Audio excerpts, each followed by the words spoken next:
Hello everyone and welcome back to another Stormworks tutorial. Now in today's video I'm going to be showing you how to get the best performance out of your engines here in Stormworks. As always, we'll go over the components and what they each do and how they affect each other. Finally, we'll go over and test a couple of examples out and see the difference between them and how they work in the world of Stormworks. Now, if you're enjoying these videos, comment below and let me know what else you would like to see in my upcoming future videos. While you're there, don't forget to hit that like and subscribe button and remember to click that little bell icon to be notified of my upcoming content as soon as it gets posted. So that all said, let's get straight into it and get started.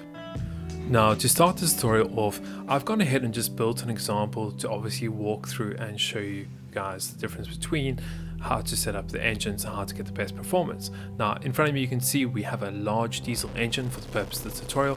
I've gone ahead and connected a large fuel tank. Along with that we also have a simple radiator to exhaust and air intake. That's also being connected to the actual dock fuel tank. Now the reason why I did that is that we never run out of fuel. Along with that we also have a push button to start the engine and then a simple throttle lever to control the throttle of the engine itself.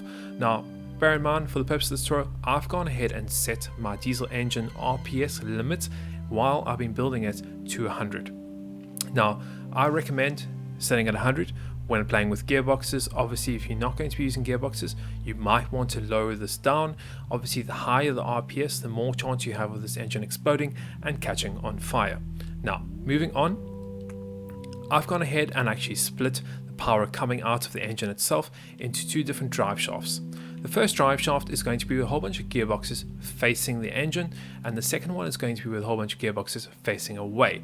Now for the purpose of this means that this drive shaft closest to me is going to be to increase the RPS, because obviously what we're doing is we're timesing it by 3 on each time.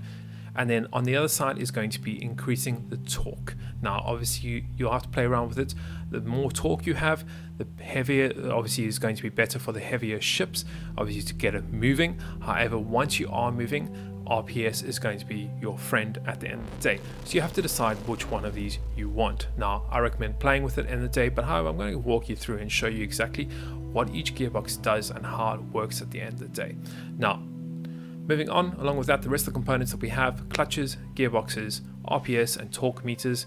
This is going to be one after the engine, along with that one after each one of the gearboxes going here, and we also have a couple propellers.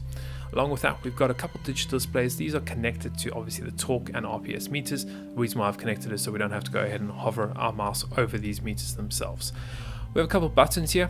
First button is going to be obviously to enable the clutch, because obviously we don't want both of these running at the same time. The second one is going to be enable the first gearbox, and this second one here is going to be to enable the actual second gearbox. Now we're going to be starting with the one that actually is facing the engine itself, the one that increases the RPS. Now we're going to get this engine started. I'm going to start off with about a half or 50% throttle. The reason is we don't want this engine to overheat too quickly, so I'm just going to go ahead and start it off. Now you can see straight away our RPS is shooting up, our torque is staying at about 100. I'm going to go ahead and enable our first clutch. This is sending power through here to our propeller. Now you can see that our RPS is the same going all the way through. Now the reason behind that is these gearboxes are all set to 1 to 1 by default. If I was to go ahead and enable any of these buttons, which correspond to each one of these gearboxes, we are then enabling it to go to a 1 to 3 ratio. So in theory it's timesing it by 3. So you can see here, first off, this is probably going to overheat quite quickly because this RPS is quite high. So what we're going to do is enable the first gearbox. Now remember that I said this is facing towards the engine. So what it's doing is it's timesing the RPS by 3. So you can see 20, 60. However, this means that your torque is now getting divided by 3. So you can see the torque shot up on the engine itself. However, once it's come out of this gearbox, it's divided by 3. And the same goes if we go ahead and actually do our second gearbox. You can see here, RPS is shot up once again. Our torque has then dropped once again here, divided it by 3. Now, this is extremely good to get your actual engines or ships or whatever you are using to go quicker. You're getting more RPS, less torque. However, as soon as you put load on this is going to change these values quite a bit, and this is where you'll have to experiment and test out for yourselves to see how it works at the end of the day. However, this is the basic concept at the end. Now you can see here that our actual engine's RPS is extremely low. Now this is good and bad. Positives of this: engine's not going to overheat. It's extremely efficient. It's not using hardly any fuel at the end of the day. However, at the same time, the obviously disadvantage of this is that your torque coming out of the engine is extremely low, which means that if you have a heavier ship, you won't be able to get it off and moving. And also, if you were to have these gearboxes enabled by default and your ship was heavy, you wouldn't have enough torque coming out of your actual propellers to move you forward, and these engines wouldn't be able to start. Hence the reason why we are actually changing as we move on, and that's what I usually recommend, is starting off with no gearboxes on and then moving on until you get it off the line, and then increasing the RPS as you move on. Now I'm going to turn all these off, go to the other side here. Now you can see obviously our engine RPS is shooting all the way up again.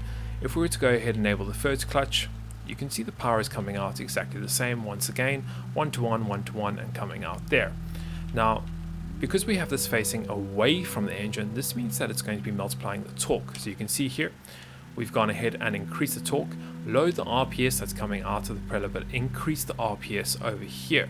Once again, these numbers are going to change depending on how much load you have. However, this system over here is going to be extremely good to get your heavier ships or creations actually starting to move.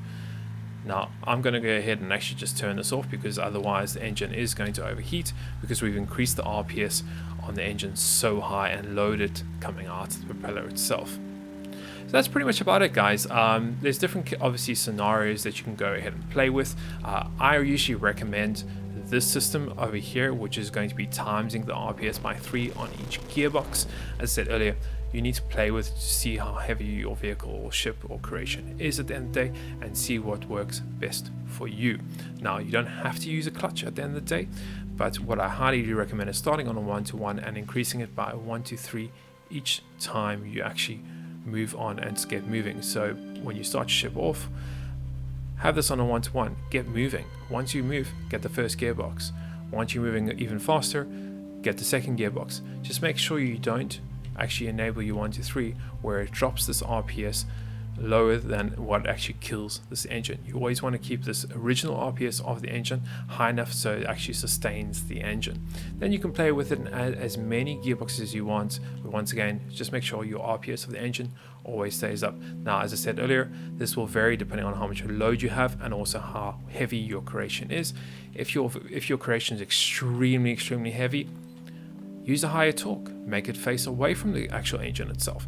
It's really up to you. You guys could actually combine these together, so you could have 2 facing away, then 2 facing in towards the engine, and toggle them on and off as you need. So at the beginning, if you need more torque, use that. If at the end you have enough torque and you're actually moving, increase the RPS.